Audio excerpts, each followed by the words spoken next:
repulsive and unworthy of trust. What if someone described you with those words? What if that was your legacy?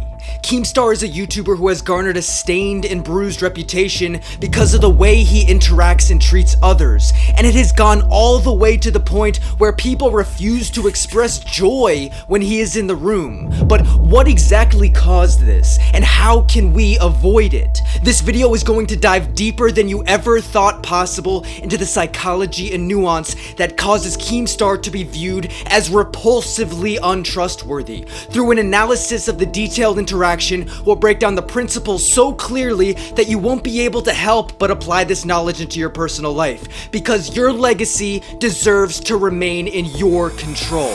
To set the scene, we have the streamer Aiden Ross on the right, the rapper Tory Lanez next to him, Aiden's sister next to Tori, and a YouTuber named Zeus who is next to her. Everyone else in the room is not necessary to know yet. As Keemstar enters the room, see if you can spot every nuance of the treacherous disaster that is about to ensue. I had this thing where if you pre-ordered the album and you showed proof of the pre-order, I was gonna call you and I would just call my fans. This was one of the people who actually comped the pre-order, and I spoke to him on we FaceTime. FaceTime, yeah. Like, now he's famous somehow, and I'm famous. Yo, you're in trouble. Why? Oh, that crypto. Hey, Steve, get his right now. There's three crucial elements we need to focus on here: his introduction, his stage presence, and his appearance. In his introduction, Keemstar calls out Aiden for a previous morally ambiguous business venture that he was involved in. What he does here is come out of nowhere with dominant body language and dominant posture. He hijacks the current energy in the room and replaces it with negative energy through a joke that wasn't planned out well at all. After he says the joke, his stage presence causes even more distress. Notice how Keemstar tilts his head, as if to say, if you think this is a joke, I'm serious. The problem here is that a good portion of the people in the room are not familiar with him. Therefore, not folding and saying it's a joke immediately causes genuine distress within the group, as we see with Tori. He has successfully hijacked the energy in the room and replaced it with one of distress. On top of that, we must discuss the dominant psychology of wearing sunglasses indoors when others aren't. Our social processes depend heavily on the information we get from the eyes of others. From gaze direction detection to identity recognition to the sense of intimacy that is afforded by eye contact. When you revoke this variable, it makes it easier for your counterparty to disconnect and not trust you. To cover the eyes without reason will make your counterparty subconsciously think that you are withholding signals of communication. And that is not conducive to building trust within a group, especially when you enter in such a polarizing and unproductive way. Following the awful introduction, see if you can catch all of the nonverbal cues of discomfort as the room begins to boil. I'm famous somehow, and I'm famous. Yo, you're in trouble. Why? Oh, that crypto. Hey, Steve, get his right now. What's up, buddy? How you doing? Hey, how we doing though? Real good. You good? I just did a podcast with Tana Mojo. Rubbing the hands on the leg not only helps soothe stress, but it also serves in removing the perspiration from an uncertain or anxious individual. The tongue is pushed to the outside of the mouth, often as a way to express disagreement or rejection towards the current environment, interaction, or idea. Zeus then goes on to not give respect or eye contact during the handshake, and then darting his eyes in disbelief when Keemstar says, "Real good." When there are so many of these indicators clustered like this, we know pretty much exactly what we're working with. Making people emotionally stressed for no reason implies a lack of respect for those people. And it is for these reasons that Zeus in the greater group is not embracing him. Given that Keemstar was not well received, let's look to see if there are any consequential cracks in his armor. Hey, Steve, get his right now. What's up, buddy? How you doing? Hey, how we doing though? Real good. You good? I just did a podcast with Tana Mojo. It was so raw, so real. Hey. I got the... Hey, Mr. You know, buddy. Gemini. Aiden interrupts Keemstar, and with the quickness that Keemstar stops talking, in conjunction with his tightened body language, it shows us that he may be feeling that internal ripple of inferiority.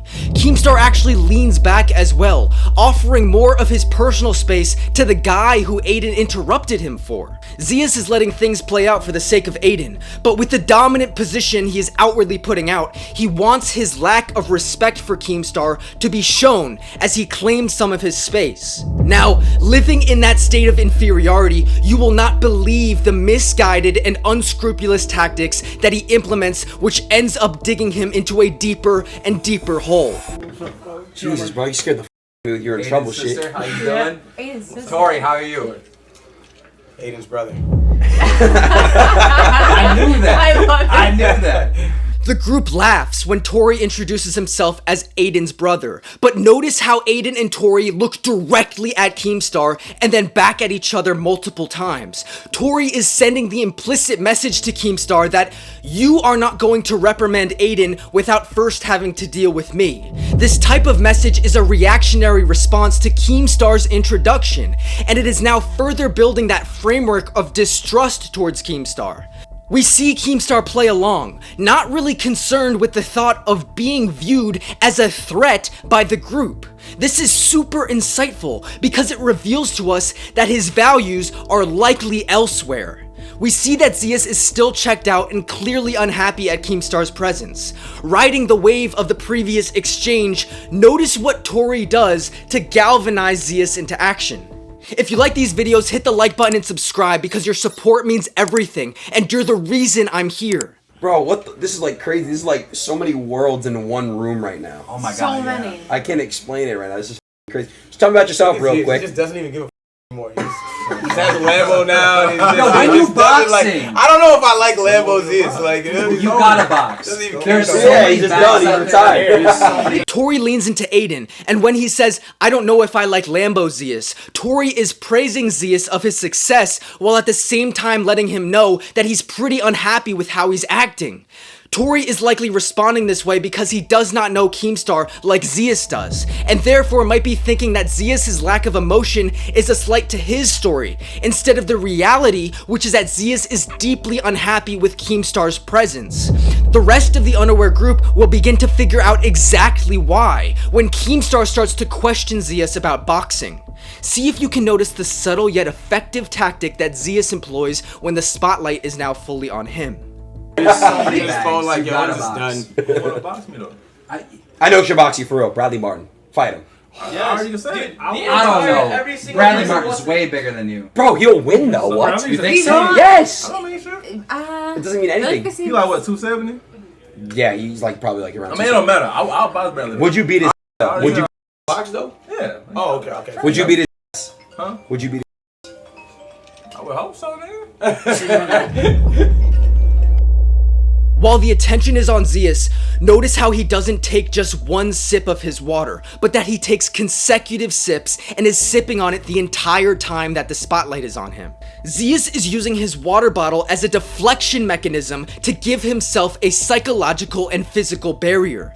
The only reason he would need that psychological barrier is to work through a level of discomfort, which was originally brought on by that awful, stress-inducing introduction of Keemstar. Not to mention, the second Keemstar's phone rings, he is completely disconnected from the emotions of the moment. The quickness in which he disconnects from the emotions of the conversation get us closer and closer to understanding where his true values really lie.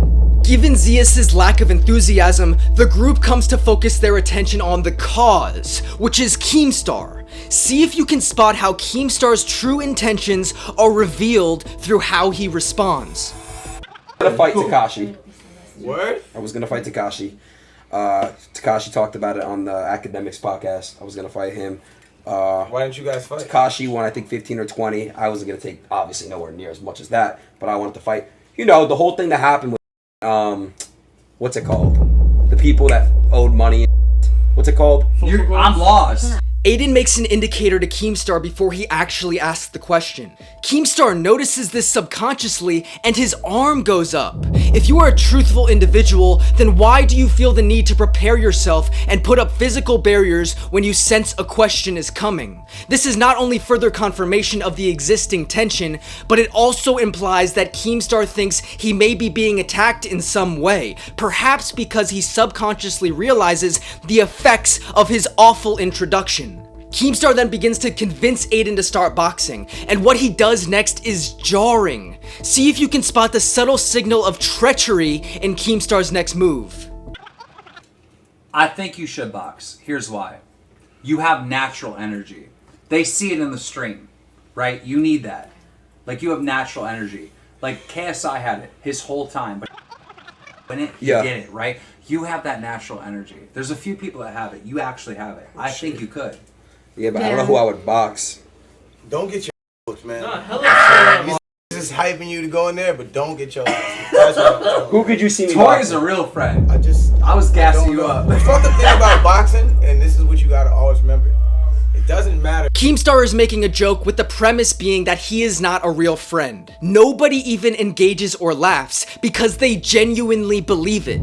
Keemstar thought revealing himself as disingenuous would be the source of a good laugh, but it only heightens the tension and serves as confirmation to the rest of the group that is already on high alert with suspicion of him.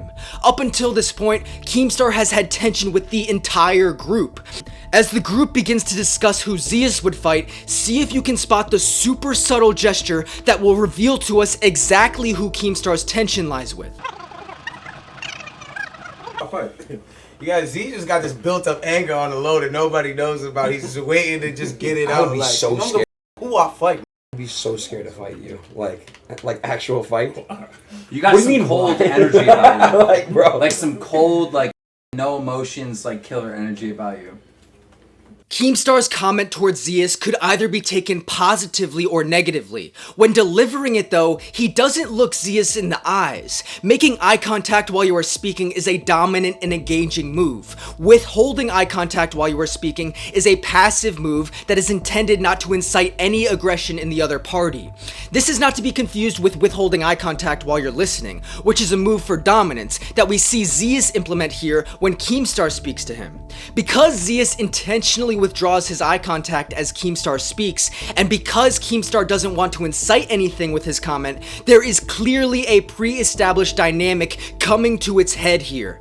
We can now draw the conclusion that the majority of the tension lies between Zeus and Keemstar. Before this tension gets out of control, let's see if they're willing to reveal what this is all about.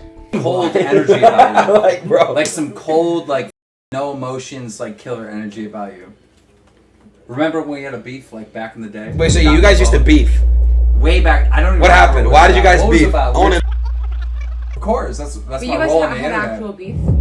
It wasn't real. I don't even remember what. Do you remember what? It was stupid. Yeah, I don't remember what it was about. Neither of them claim to remember, but given that they have both implicitly acknowledged the tension and that there is a dynamic going on, they likely both remember what it was about, and it is either too messy or too unproductive to bring out old skeletons. Remember how we haven't mentioned the people in the back yet? We are about to witness a new level of Keemstar's lack of loyalty and respect for those around him. I'm good. But what have you been on though? You've been in LA crushing the mom's basement. We had Trisha on. Yup. Ethan caught some strikes for my new relationship. My girl right here. You want to introduce your girlfriend? This is my girlfriend, Jossie. Nice to meet you. You can say hi right here to the camera.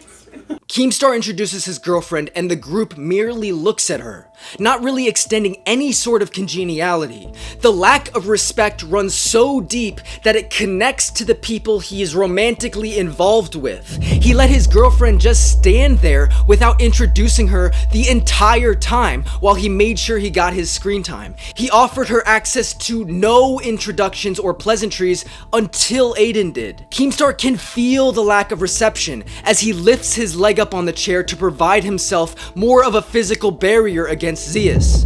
With Zeus having an outward disdain for him, Keemstar attempts to deepen this disingenuous connection after he drops this next bombshell. What? Ethan came at me with some heat, trying to call me a P word or whatever. What's a P word? Oh. Can you say that on Twitch? No, don't do it. No. I'm not gonna say Twitch is weird. Twitch is weird. Let's just not. Yeah. But I know what you're saying. I'm 39, she's 20, so he came at me like calling me a creep or whatever, and he was like saying that I had like a little my at work and shit, and he got in trouble with YouTube. Keemstar touches Zeus to deepen the emotional connection of the moment, but Zeus gives no response. Physical touch only serves to amplify positive pre-existing connections. If it is implemented when the pre-existing conditions are negative or unhealthy, it comes across as inauthentic and only serves in stoking the fire of tension within that negative dynamic. The problem here is that he is doing it to someone who is already outwardly disapproving of his presence. Physical touch, implemented in too calculated of a way at the wrong time, only serves to damage the connection. How Keemstar reacts to Aiden's next response gives us more insight into his unhealthy thought process, a factor that is fundamental in the formation of his ruined reputation. Like a little my didn't work and he got in trouble with YouTube. Damn. So he's on the fence. See, what do you think about that? No, what's even worse is every dig he had for Keem, literally. Aiden calls out Zeus, and his subsequent laugh at the absurdity of the situation only serves to strengthen the connection of the in-group and weaken the connection that Keemstar has to the in-group. Even given this harrowing reality, we see Keemstar laughing along with Aiden. He is laughing at a joke that carries the main implication that he is not a part of the group. Perhaps it is so easy for him to laugh at this because what he values isn't the connection. It's something else that we will soon uncover. Previously trying to deepen his connection to Zeus through touch, he now sends a signal that he actually doesn't value the relationship that much.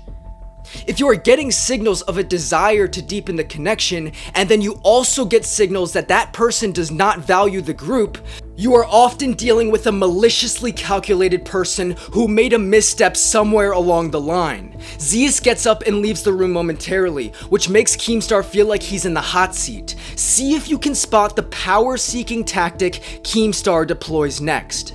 If you like the videos, I put together a 7-day free email course in mastering strategic communication. Completely free. Click the link in the description to claim your unfair advantage. Fair. Mm-hmm. That's some real Yeah. Who's your jeweler? That looks like it weighs 50 It's pounds. heavy. It's so heavy. That's like half your. That's like half your weight. That's a whole bank account. Crazy. It's a whole brand deal. Keemstar makes the comment that it looks like it weighs 50 pounds, and then looks to Tori to form a connection off of the joke. Tori doesn't even look at him, and it's for the main reason that it could be both interpreted either positively or negatively. For people that we are equals with, we often don't take the extra effort to ensure that our comments will be perceived only positively. However, when someone is less powerful than their counterparty, they often take ample consideration in making sure their comments are viewed in a good light. What we see here is Keemstar try to grab power within the group and be seen as equals, but once he is denied, he gives up the act instantly, assumes a lower position of power, and gives a compliment that can really only be seen in a positive light. Once Tori's power is established, he then feels free to acknowledge Keemstar. Keemstar made a grab for power and then rolled over immediately when he wasn't accepted. What feels calculated and untrustworthy is the quickness in which Keemstar surrendered. The quickness in his change to an inferior frame shows us that he is just trying to gain favor and is willing to accept any concession that they give him before Zeus comes back. What's sinister about this is that it is done when one of the main people that he has tension with is out of the room. Would he have tried to do that with Zeus in the room? When Zeus comes back, the group begins to discuss whether or not Aiden's sister and Zeus have had previous intimate relations. Pay close attention to how Keemstar acts in response, and the ugly truth that it reveals. That's crazy. Alright, Zeke. Okay, so I'll begin and I'll start. Zeus, we're just gonna I'm gonna give my perspective over everything. So when I first visited my brother, Zeus and I did a prank on him where we, like, he pretended, he walked in on us having you know, being intimate with each other. Anyway, it was fake. Never happened. Then. Ooh, it's getting laughing. I just laughing. want See this chat? is already. Zeus sends the signal with his eyes that Aiden's sister is not telling the truth. Aiden notices and puts his head back in disappointment. Instead of appealing to the group or trying to understand Aiden's disappointment, Keemstar reverts to making sure that all of the thousands of people that are watching are fully aware of what is going on. This tactic only rubs salt in the wound of a currently disappointed member of the group, and by calling out private information and sensitive messages, it reveals that you value the audience's reception and what you can get out of it personally more than your relationships with the individuals in the actual group. Knowing his values aren't where they should be, Keemstar's next move is particularly chilling. No matter who the f you are, when you meet a girl, you automatically have this 5 seconds of like, what would it be like if I her? Even if she's ugly, it's a weird randomly thing. So for you to deny that, I'm not saying, like, have I ever... the eyes, looking at the body language. I understand what you're I don't mean that you looked and was like, oh my gosh, I gotta, you know what I'm saying? Yeah. But I feel like everybody has thought about it. That's why we start with that as a beginner question. I understand. Okay, makes sense. All right, guys, let's bring it back down. There's a lot of hostility in here. Keemstar now initiates that physical touch with Zeus, after knowing that Zeus just had a moment of laughter. We don't see Zeus reciprocate his momentum in any way, because the problem is, it's too calculated to be trustworthy. Zeus is understanding internally that Keemstar may be trying to hijack the emotional intensity of the moment in order to deepen the relationship and ease the previous tension. Watch for the next indirect signal that Keemstar gives out, implicitly and accidentally exposing the root of his true sinister values we've been searching for this entire time. When the plane ticket was purchased, did you have any intention? I'm not gonna lie, it might go down. No. Absolutely not. Alright, Keems, alright, bro. It's gonna be alright, bro. Keemstar's eruption of laughter is based off of disbelief in a statement that would protect Aiden. Again, Keemstar shows a lack of loyalty to the group and only is interested in the reactions and what's going to come out of this. Arguably the most important part of the interaction, the conclusion, is handled disastrously by Keemstar, cementing everything that we have been suspecting so far. See if you can spot exactly why. We made a YouTube video. It's called Dirty Truth or Dare. Pull the video up. Pull the video No. up. I got it. Pull the video up, bro. I'm lost. You need to connect the dots. But, no, when you see There's the some holes in the video... There was liquor involved? Yeah. Oh, it's done. We're out. We can go. Whole thing's solved. See you. Saying it's solved and then loudly exclaiming, "See ya, Aiden," as he walks out again shows us that he is more concerned with the reaction of the audience than the actual relationships of the people within the group. He is completely fine with having his departing message be one that rubs salt in the wound as long as the viewers are pleased. He happily came in on an intentionally bad note, gleefully rubbed salt in sensitive, open wounds, and then joyfully left on an intentionally bad note. A trustworthy person does not do that. Previously, we broke down how withholding eye contact while you are speaking is a sign of passivity. But when we reverse it, when we withhold eye contact while we are listening, we have the potential to become the most dominant one in the room, able to harness that power for anything we desire. To see a dangerously deep exploration of this at play, click to watch the story of Xi Jinping's high-stakes confrontation with Justin Trudeau. My name's Glidget Ronan, thank you for watching.